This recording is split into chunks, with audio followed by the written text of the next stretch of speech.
So I have students who are struggling understanding the print, what the lines mean. I have some English language learning students and some students with learning challenges. So to try to make it easier for them, I've color-coded the studs so they can identify that. On the layout for the wall build, I've got it laid out, and the letter B here for them to match up the arrow in the direction of the layout to help them. Top and bottom plates are marked, so that's to help those guys. 16 on center. And you can see the wall, they're getting confused. They're thinking the wall starts here, but this is what's called the butt wall. So I've identified it with the red lines, fits within the assembly. Then we have the floor assembly, and the wall layout is exactly the same as the floor assembly, the only difference being the height. So I've identified the height with a red line for them. Now typically you would just use this for the height, but again, some are struggling reading the architect ruler.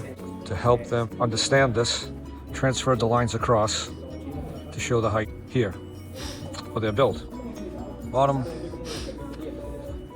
arrow of the direction lines up to the arrow here, so when they come down to do their layout and start their build. The letter A circle, just to give them something to identify where they're going and what's going where.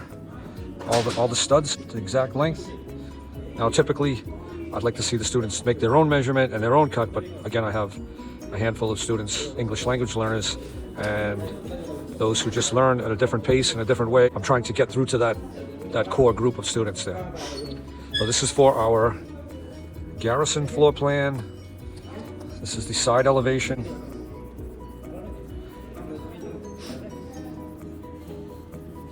Students are building a 14 by 12 Garrison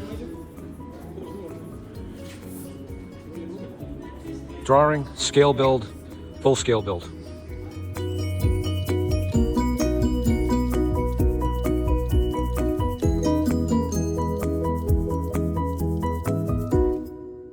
Everything's easy once you know how.